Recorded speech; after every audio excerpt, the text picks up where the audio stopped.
is Abby Reed, and I serve as the Director of Neighboring at Central United Methodist Church. We live in a state that is rich in diversity, culture, and history. The more I learn about the richness and diversity that surrounds me, the more I'm able to have greater empathy and compassion for those around me.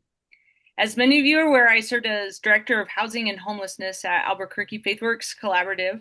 It was a very transformative experience for me to understand that the reasons behind homelessness is rarely a people issue, but rather a system problem. My time with FaithWorks installed in me a strong conviction that housing is a human right and should not be viewed as a commodity. I still have a strong passion that when we provide people with the basic needs such as food, water, shelter, clothing, and even our hygiene bags, we are restoring dignity to people.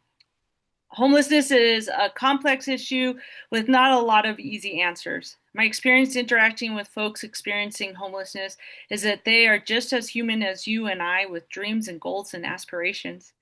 And we are lucky to know a great organization that helps restore dreams and goals and aspirations to families experiencing homelessness, and that is Saranam. So tonight we have the great honor and privilege to have Sunny Holmes here with us. She is the Community Engagement Coordinator at Saranam. Sunny coordinates volunteers and outreach activities. She has a master's degree in political science from UNM and has spent over a decade in the New Mexico nonprofit sector, working in fundraising, community outreach, and more to help the people of her home state. I'm just going to add it, live in there, have a home. She loves Yeah. to use her skills to tell the Saranam story and engage the community in support of their families. So once again, it's a privilege of mine to introduce to you all Sunny Holmes. Thank you so much for having me here. It is such an honor to be here with Central tonight. I was so thrilled when Abby asked me to talk with this group. It's such a wonderful cause that you have, and what a wonderful way to learn about your neighbors' experiences and learn how you can really make an impact and understand the community. It's a really cool program. I am absolutely honored to be here. I'm a New Mexico, almost New Mexico native, and I've been with Saranam for about 8 years now. And I can't say enough good things about the organization. And so Abby had asked me to come and talk as we start the school year. Get going to talk about the experience of kids who are exiting homelessness or who are experiencing homelessness, and kind of what their experience is, what some of the challenges they face, and how we at Saranam support our kids based on what we've heard from our parents, and also kind of what goes on in the community too, and how we work with our community to do that. Um, Glenn, I have a PowerPoint presentation. I'm going to try to Perfect. share my screen and do that whole thing. So bear with me for one moment while I see if technology and I are getting along tonight. Um, Here we go. Okie dokie. Looks like it's working good. All right, everybody keep their fingers crossed that it will continue to work well. So, for anybody who's not familiar with Saranam, so Saranam was actually born at a Central United Methodist Church. And I'll talk a little bit about the history of our organization. But first, let me just tell you our mission is to transform the lives of homeless families. So we empower families to end their homelessness and poverty through housing, education, and supportive communities. And Saranam was created because of a woman named Frances Thaxton Ash who went to Central. She left her estate to the church with the request that it be used to help families who are experiencing homelessness. And the Council on Homeless Ministries got together and said, "Hey, we'd really like to do something a little different about working with families who are experiencing homelessness and really provide a holistic program." And so they created Saranam, and they brought in Tracy Weaver, who is still our executive director now. And the program has just grown and grown and grown from the first 4 families to now, with both of our sites, we will have 40 families when we are fully occupied, which is just phenomenal. So I want to start off just kind of talking about what school looks like for youth who are experiencing homelessness. What does that experience for them. And the first thing, of course, is I just wanted to point out a couple of just data points. This information comes from the Center for Homeless Education, and the data is a little bit older, but what you can see here is the number of children who are classified as experiencing homelessness enrolled in public school in New Mexico per school year. So these are identified by teachers, social workers, and other school personnel, and you can see it's in the thousands and thousands of kids every year in New Mexico experience homelessness. And it looks a little bit different for families. When we think of traditional or our common view of homelessness, it's a lot of times it's a single person. And for families, it's, one or two parents, anywhere between, 1 and 6 kids. It could be multi-generational. It could be, whatever their family makeup looks like. But what we see, and one of the things that Saranam feels kind of unique about family populations is that you don't see them as often in shelters. Sometimes people are in hotels. Sometimes they absolutely do have family shelters in town as well. Sometimes they are doubled up with family. Sometimes they live on somebody's couch. And what we see in the schools is that there's a much broader definition of homelessness that I think really encapsulates what that looks like for kids. So it's, hey, if you're, I have a teenage girl right now, if you're hungry after school and you really want to get a snack, maybe if you're staying with a friend, you can't open the fridge and just grab whatever snack that you want. If you are wanting to tuck into bed at night and you can't decide whether to lock the door or not, or who comes into the door, and so all these things are taken into consideration when people when families experience homelessness and when they're classified as receiving services. Um, so when I was thinking about what we've talked about with our families a lot is kind of what is that experience like when you're going back to school? What do you need when you go back to school to be a successful student at any level, whether that's pre-K or all the way up into college? And it's things like a place to sleep and a place to study, a place to do your homework. Finding transportation to school. Often that is a difficulty for some families as well. If you are housed in a hotel or in a shelter on one side of town and your home school is on the other side of town, how do you get there? Especially if your grown up is needing to be on, stay on this side of town or needing to, get to a job or whatever it may be. And so finding transportation to school. Support both at home and in the classroom. There's, how do we support parents and how do parents make sure that they can get their kids to school and can support them with their homework and support them with friends while they're also busy in survival mode too. Their job is to really try to keep a roof over their kids' heads and to make sure that they have food in their bellies. There's just so many things that weigh on a parent's attention and need as their kids go back to school. But it could also be things like supplies. If you have school supplies, where do you store those? If you are unhoused, where do you have a place to store your school supplies, your books, your Chromebook?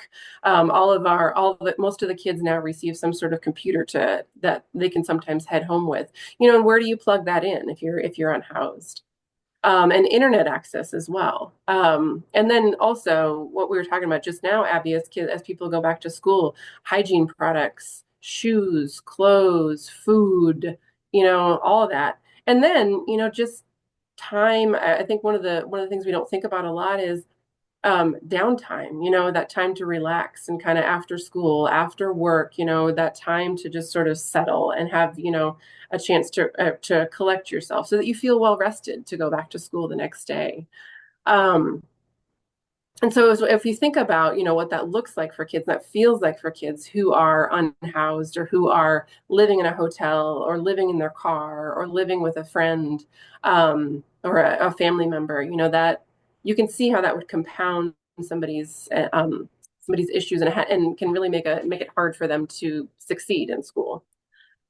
And so what Saranam really tries to do is hold a few of these things steady so that we can support education for our families. One of those, of course, is through housing, and we really make sure that families have a fully furnished apartment for when they come to us. And that isn't just, a mattress on the floor. That is bedding that is put on the beds. That is a desk that they can study at. That is a couch that they can curl up on. It's a really stable, steady place. And we really do all that what we do with education and community work with a focus on the whole family. So working with parents, working with kids together, and we have a number of programs that really work on that connection together. All righty. So this is actually a question I get asked a lot, so I'm really glad that I got to talk to it today, Abby, is what does school look like for kids at Saranam? And so when kids enter Saranam, what does that look like? And the short answer is it kind of depends on the family. Some families choose to stay at the schools that they were in before. And if they have transportation to get there, that's great. The transportation tends to be the stumbling block for people. But some people feel really passionate about either the school that they were with, they really like the environment, or their kids have friends, or they're on the basketball team, and like the impact of that social capital can't be unsaid. A lot of people switch schools to the districted school that is at Saranam as well. That's near Saranam as well, and that's a different school for both our east and west side facilities, of course. But then there's also Albuquerque has a really thriving charter school population that really helps people who are either alternate learners or have special interests that are really well served by charter schools. So we have, like a healthcare education school. We have one geared towards the trades. So just really, really neat opportunities for kids to access education in different ways. So we when we talk about what we provide for families to help them, or provide for kids to help them be successful in school, all of this comes from what we've heard from parents and also speaks to our goal, which is to help families be self-sufficient when they leave us. Our goal is that when families join us, that they feel supported, they feel nurtured, and that when they leave us, they feel confident that they can access those resources on their own as well. And so as much as possible, we try to work with our families in case management to identify resources in the community.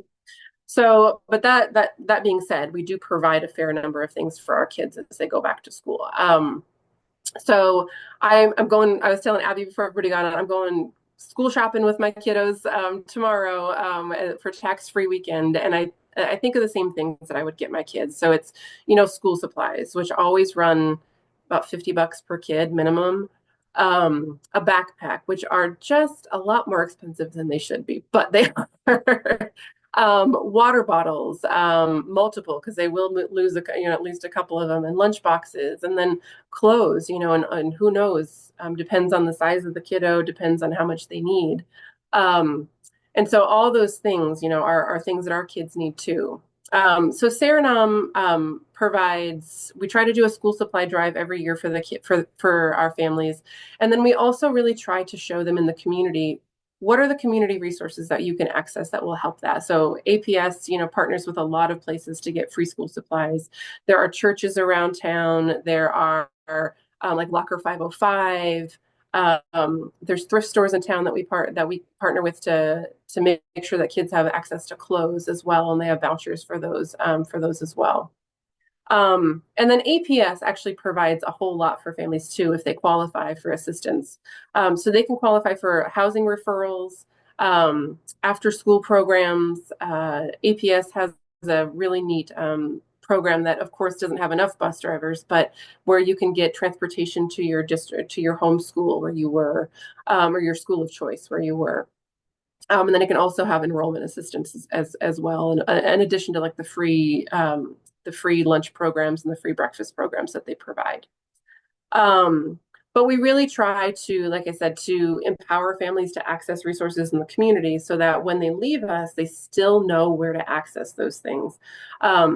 but we really try to, you can see the picture here on the PowerPoint of the markers and the paper and notebooks and things like that. We really try to pack a backpack full for each of our families as they come in so that they can take things into their house and have something to study with, have something to do their homework with, have something to bring into school for all their school supplies at school as well.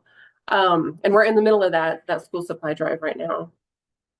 Um, the other thing that we really think about a lot with our kids, and some of the things that kids face who have experienced homelessness is trauma. You know, if we think about homelessness as a form of trauma, it's that extreme level of stress that somebody is under, and it makes an impact on kids. And really trying to work with parents and work with kids to work through some of that and heal from some of that can really make them really successful, a lot more successful in school.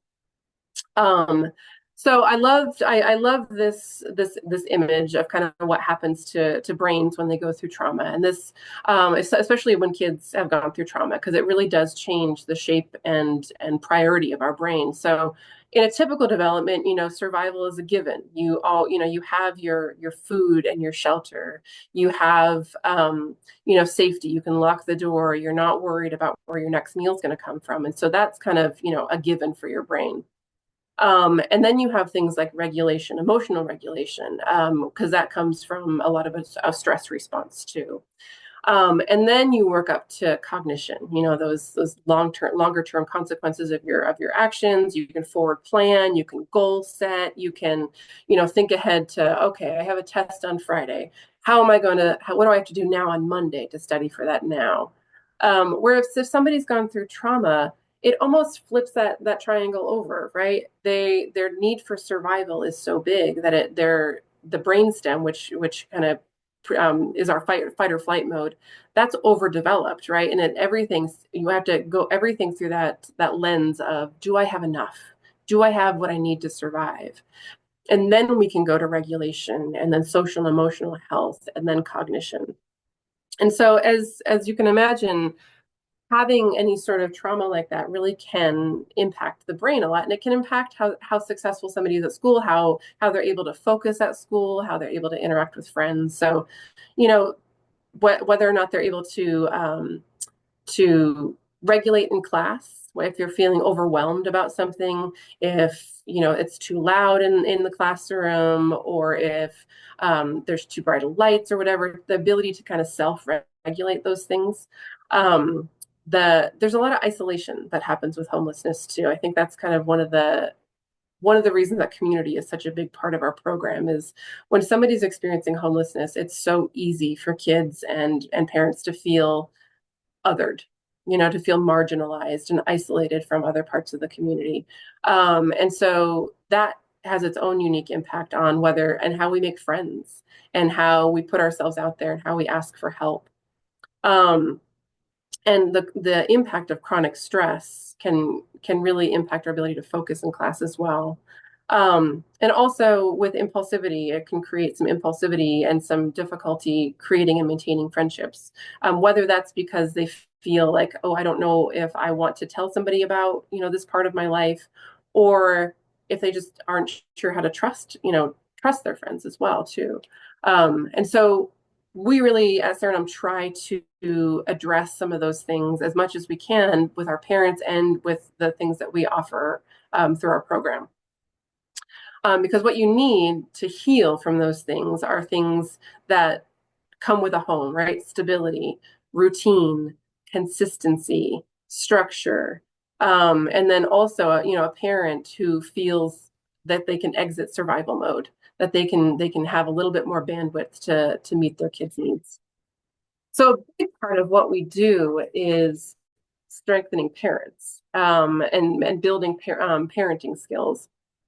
So you can see some of these cutie pictures from our kids. These are from our family nights that we do twice a week with our kids. One of them is just a family fun night where they laugh together, they play together, they explore, science concepts together, and they really work on that relationship building in a less stress-filled environment, so that they can kind of figure out how to interact with one another on a more regulated basis rather than figuring, on a stressful level. And then we also have parenting classes with our families as well, so they understand, what are kids asking for? I heard a quote once that said, "Losing control isn't a will issue; it's a skill issue." And so, what do we know that our kids are asking for through behaviors, or what do they need? What are their developmental milestones that we need to hit to? Um, and so we can earlier refer people to early intervention if they need it too. I was just talking to a mom not too long ago who said, when I came here, she had about a 1.5-year-old who was nonverbal, and through our parenting classes, she kind of got to understand what was normal, what was not, and they were able to get them in for services right away.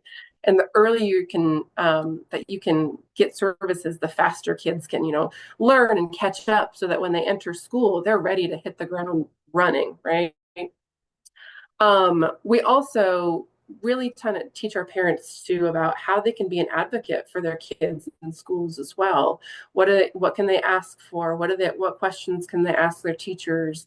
And then I always call it the alphabet soup of schools. When you have the IEP or the 504, that this learning plan or that, and what does all that mean, and how can you utilize those things to best support your child in school?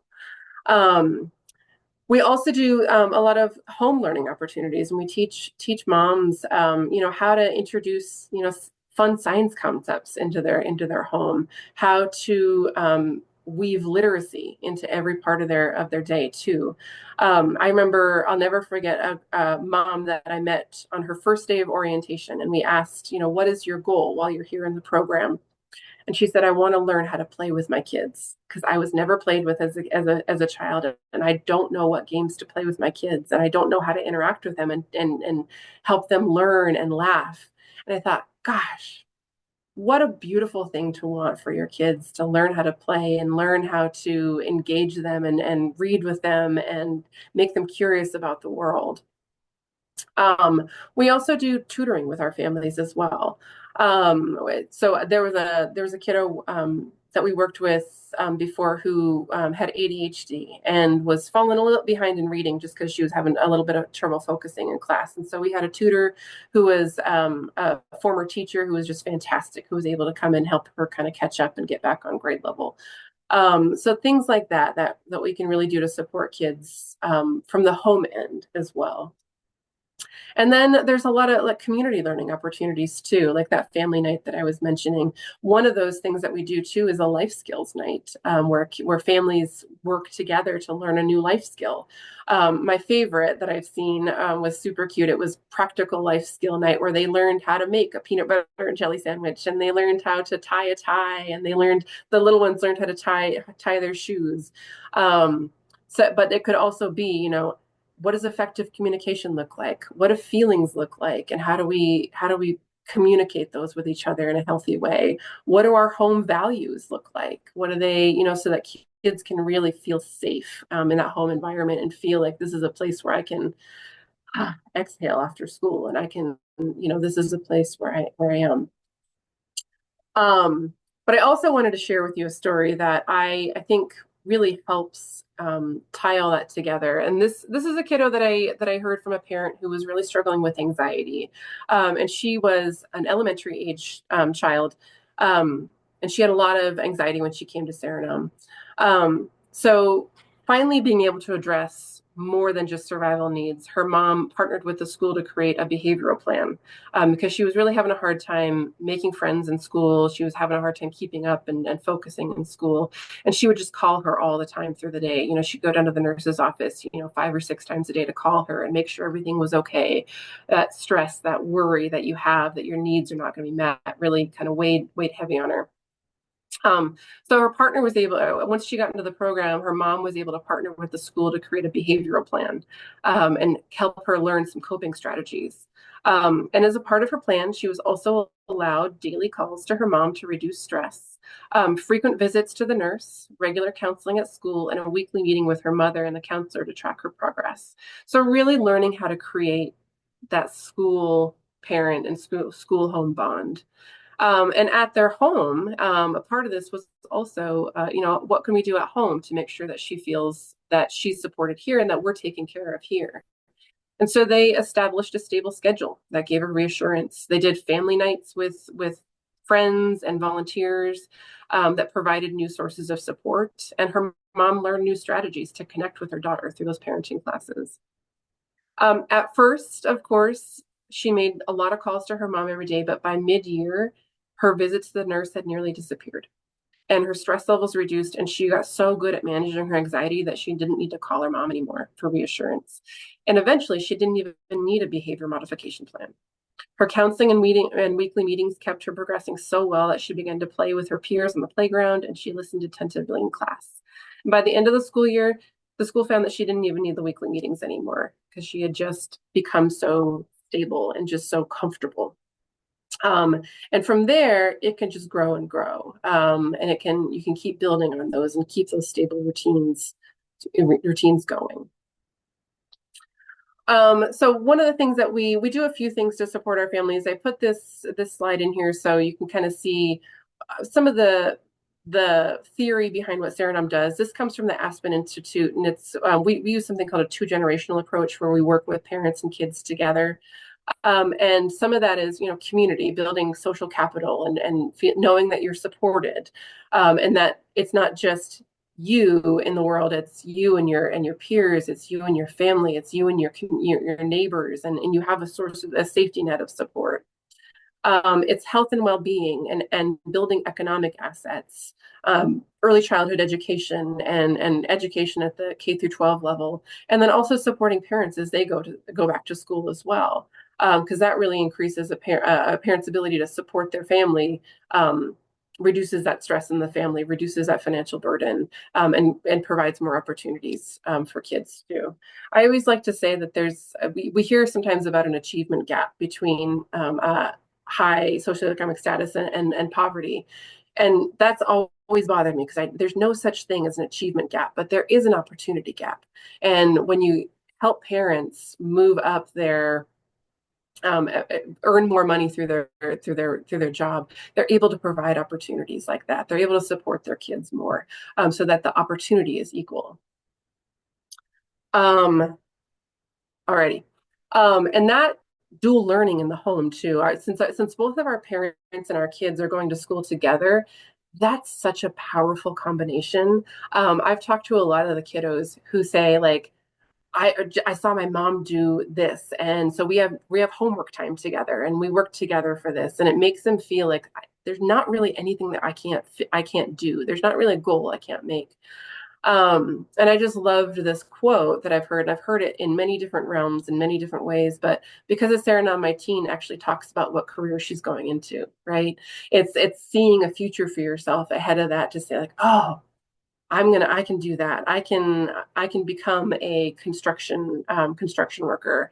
I can be a nurse. I can, whatever it may be. And these are just a few of the cute pictures from one of our family nights. One of them is down on the bottom left is a construction night that we did when we explored careers in construction and mechanics. The one right above that, they harken back to like our high school years where we got an owl pellet and you got to dissect that. And so they did, they explored science in that way. They did some science experiments where you put, vinegar and baking soda together to see what the chemical reaction would be. Well, just ways to introduce learning in a really accessible way at the home with kids as well. All right. And that whole family education really builds that stability that those kiddos' brains are craving, right? As they go through school and as they're healing from trauma. It really is that stability that everybody wants. I also wanted to share with you a story of a kiddo who had been through our class, who had been through our program. Her mom joined the program with her two preteen and teen daughters, and we got to catch up with her daughter many years later after they had exited the program. And she told us this. She said the example that her mom set through her education continued to inspire them. She had said that she'd always been discouraged by statistics that showed the improbability of success after having a late start in life. But seeing her mom succeed made her believe it was a possibility and pushed her to try hard, both in and out of Saranam.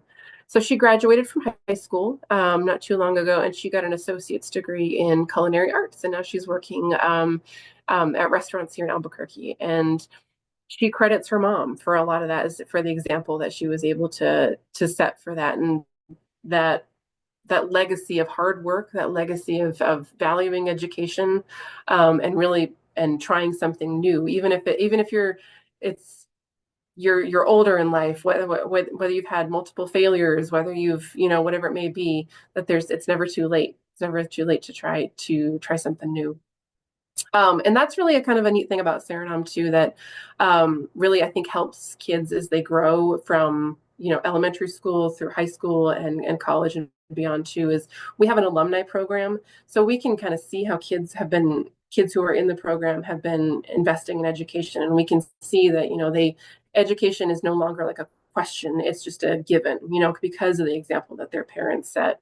And one of those things that we do to support them too is we help families with child savings accounts, so they can put money aside for their kids' college accounts too. There's a insane statistic somewhere. I can't remember where I found it, but it was something that if parents have saved only $500, just $500 in a college savings account, their kids were like twice as likely to go to college.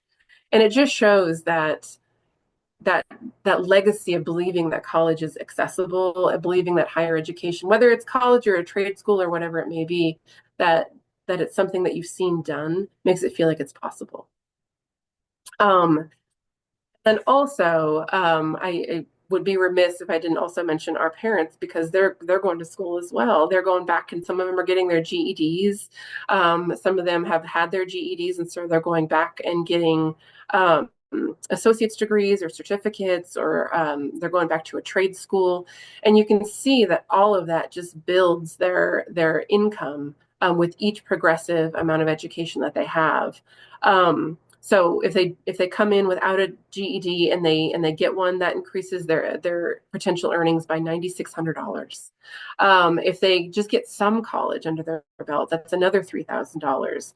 An associate's is another $6,000 after that, and then a bachelor's degree bumps it up to an enormous amount, is another $23,000 annual increase in earning potential. And they need the same things that our kids do. I talk to our parents all the time who say, like, "Oh my gosh, I haven't done school in 20 years. Like, how am I going to do this?" And so we say, with a pencil and with support, you're going to be fine. We're going to make this work. I remember I remember talking to a mom who got her GED and at Saranam, and she had just thought, I'll study something simple. I'll study something that I can get, fast and easy. That's what I can do. And she said, after that first few months at Saranam, I really started to think, I could do more. I can.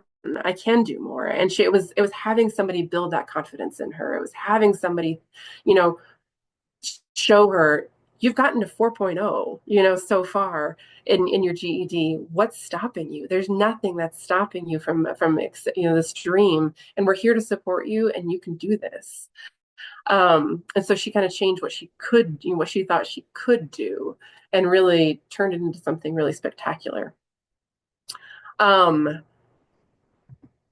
couple of ways that you can help, and anybody can help. I know that Central does so much with us. Is we do our school supply drive right now. We have a Walmart wish list up.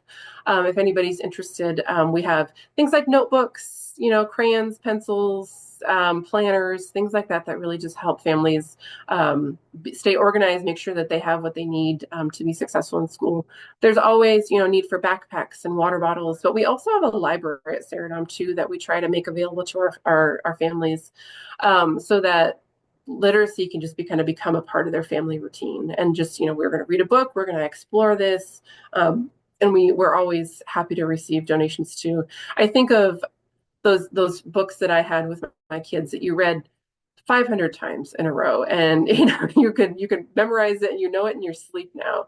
And those books, even though my kids are now teenagers and they certainly don't want to read them with me anymore, I always want them to go to a good home, that I know is gonna love them as much as we did. So if anybody has those that are looking for a good home for their kids' old books, we're happy to receive those and give them a good home too.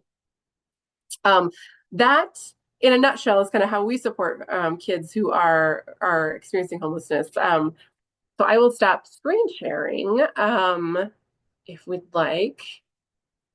Do this. And I'm happy to answer any questions that people have or would like to talk more about.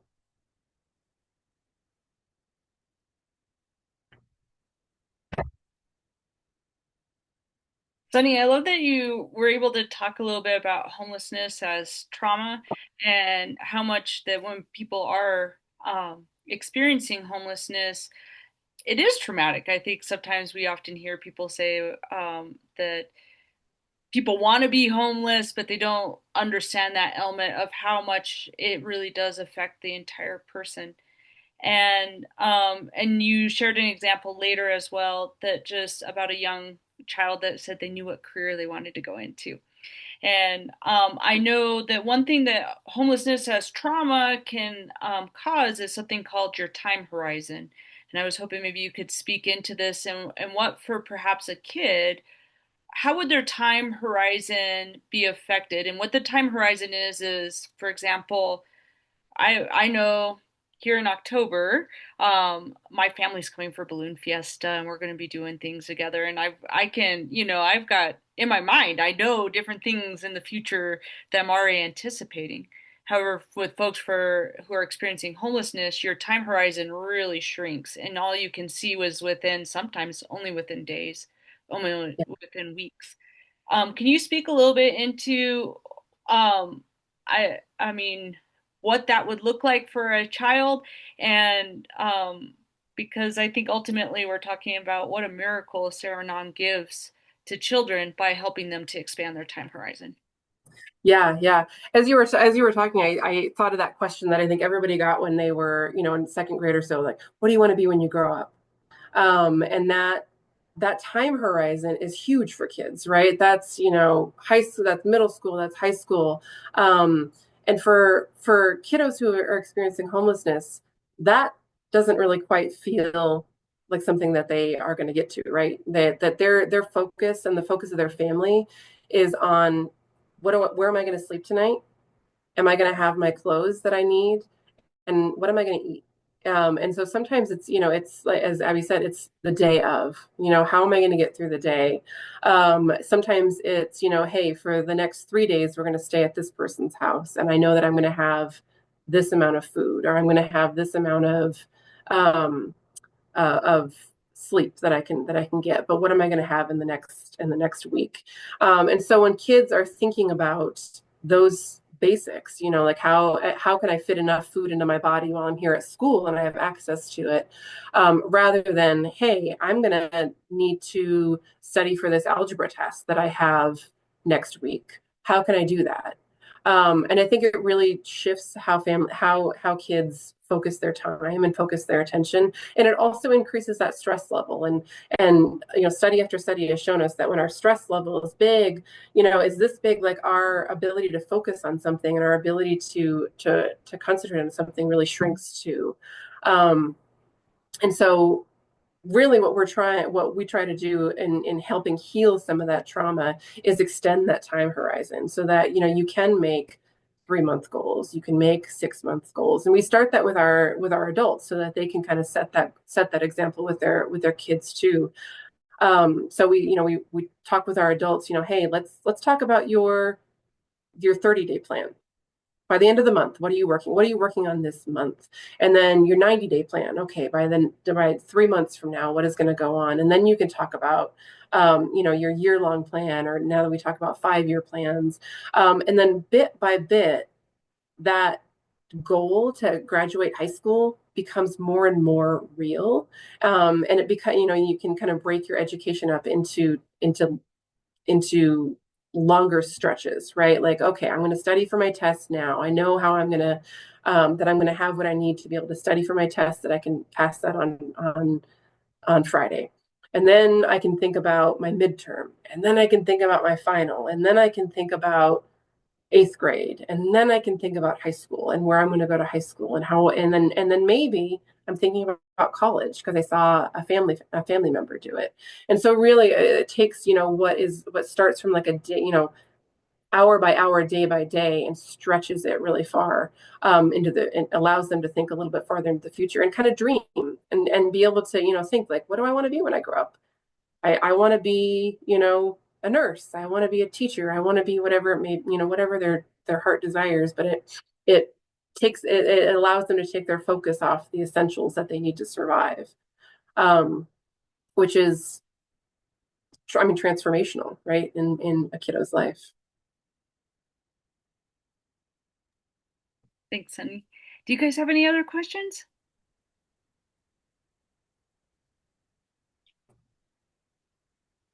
Oh, I think we do. Hey, let me try one. Um, yes, with truancy is a real problem in the public schools. Do you have any kind of criteria with your clients' students regarding truancy issues, and are passing or non-passing grades have any impact on their standing within the Saranam? Really, really great question. So our I can answer in a couple of ways. One of them is with our adults. We start everything with our adults, and we give our families a stipend every week, and that is tied to their attendance in the program. And so if they're showing up to classes with us, and if they're showing up to their family nights with us, those are tied to the amount of their stipend that they get.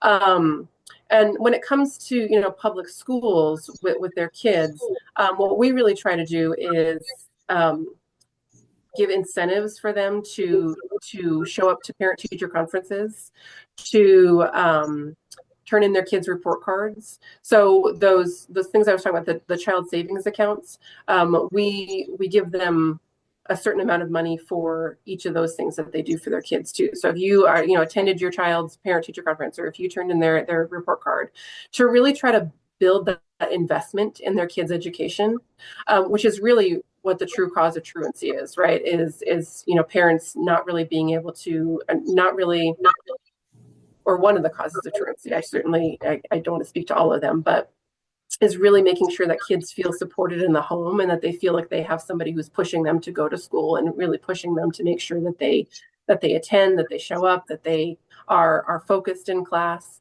and then really kind of encouraging parents to know how to contact their teachers, how to say like, hey, my kid is failing math. What can we do to get him back on track? What can we do to get tutoring? What can and really building that homeschool bond. So in my previous life, before I was at Saranam, I was also a teacher, and so I can say that like that link is one of the number one causes of success for kids, is having involved parents, having parents who care and who invest in their kids' education, and who tell them like, this is your priority. You need to get yourself up. You need to go to school. You need to do your homework, and that's an expectation. And I'm here to support you, and I'm here to make sure that you have what you need to be successful. But it's an expectation, and we're going to do this together. Thank you. Today, when we were working with United Women of Faith, we had somebody from the Basic Needs Consortium with us, and they read a quote from a UNM student who was experiencing homelessness.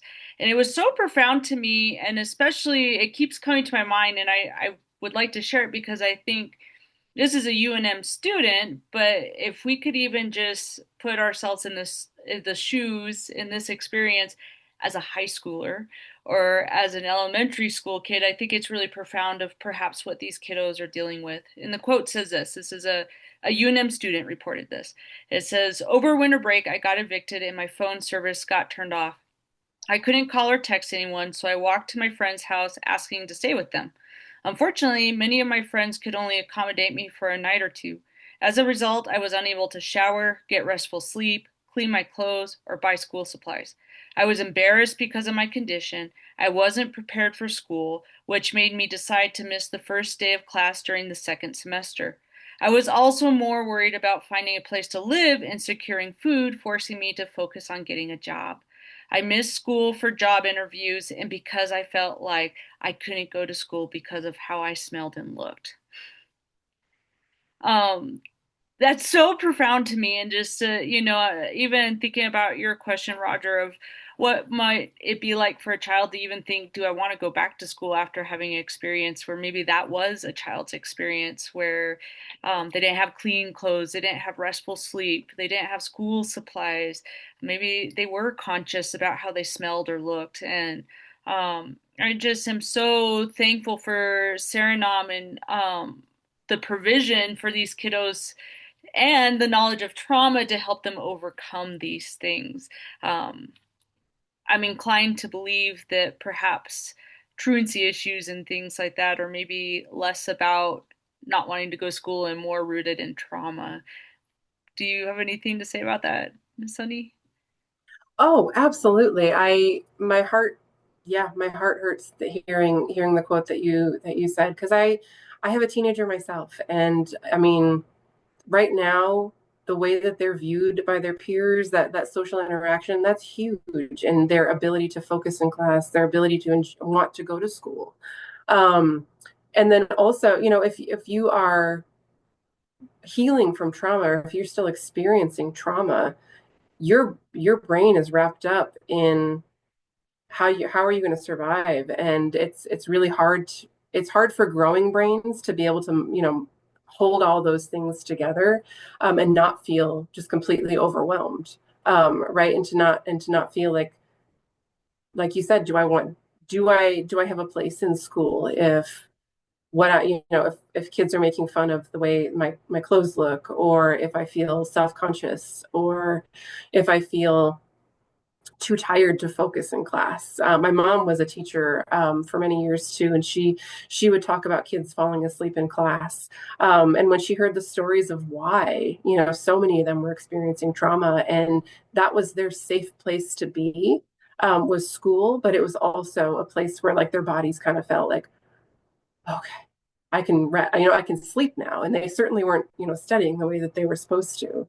Um, but as kids get older too, it might be that I they feel the pressure, as that college student did, to go and find resources to make sure that they have a meal that night, or to go over to their friend's house, um, instead of going to school. And part of that is seeing the value of education, and seeing where it can lead, and can it make sure that I get a better job. um, and there's unfortunately so many kids in Albuquerque and in New Mexico who have to make who make that really hard decision to, do I need to drop out of school and get a job so that I can support my family, or because I have to support myself, and it makes school fall to the wayside. Um, and it's so sad to think that that's something that a kid who should just be thinking about how to pass their algebra test and what they're going to wear to the homecoming dance, has to think about what they're going to eat that night. Um, I think it's a huge contributor. We have time for one more question. Would anybody else like to ask a question?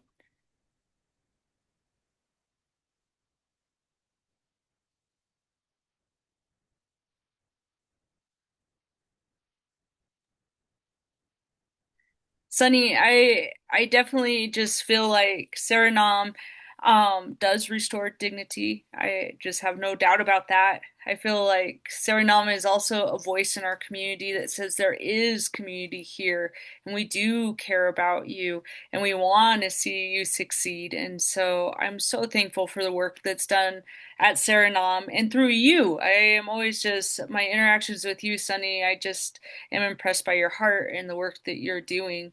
I had the opportunity to share with the Basic Needs Consortium. We met with Tracy, so that they could even learn about Saranam and think, well, what might we be able to do about homelessness for college students and with what has already been built with Saranam.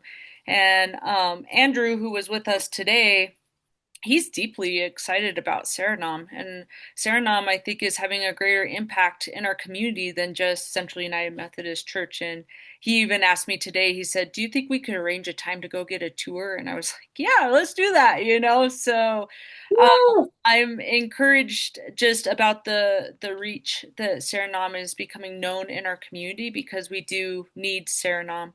As I said before, your examples for me personally were so profound because those little comments about I know what career, what I want to be when I grow up, that's healing. That's just a huge mental shift for these kids, and it's a testimony of the work that's being done at Saranam. But also, I think Saranam's a real testimony to just miracles.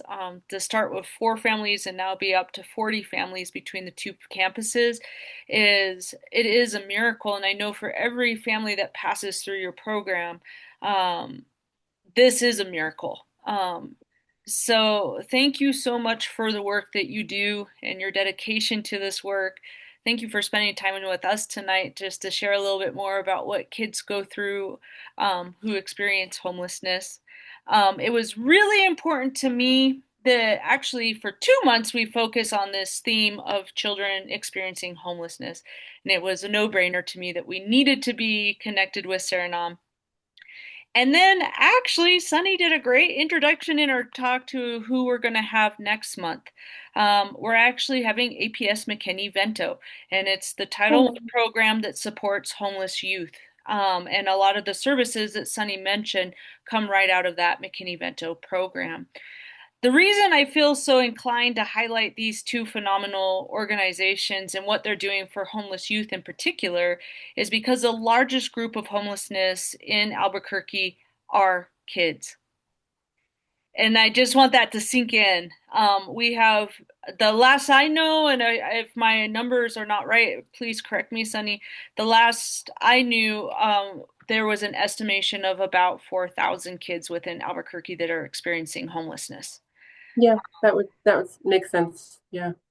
So, a lot of it is what Sunny talked about, hidden homelessness that builds isolation. So these kiddos are maybe they're sleeping in their cars, maybe they're sleeping at a friend's house, something like that. So we don't see it, and oftentimes we don't even recognize it. It might be people that you know, people that we come in contact with, and we don't realize that maybe they're experiencing homelessness. Um, this is definitely something in our community that we need to be conscientious of, and so it felt important to me to raise support about the issue through Saranam and APS McKinney Vento. And also, I hope in the future we can find creative ways that we can continue to serve, in particular Saranam, because it's part of our church DNA and part of who we are as Central. And I know we have a deep love and care for this organization. So the next one will be on August 21st at 7 p.m. And we'll have Crystal Wilson, the executive director from APS McKinney Vento with us. Sunny, thank you again so much for being with us. Thank you for being this light of hope, healing, and miracles that is in our community. And thank you all for joining us tonight. And I hope you all have a really great night. Thank you for having me. Thank you so much for all of your support and just the incredible, incredible hope that you give to our families. So I hope everybody has a wonderful rest of your night. Thanks for having me.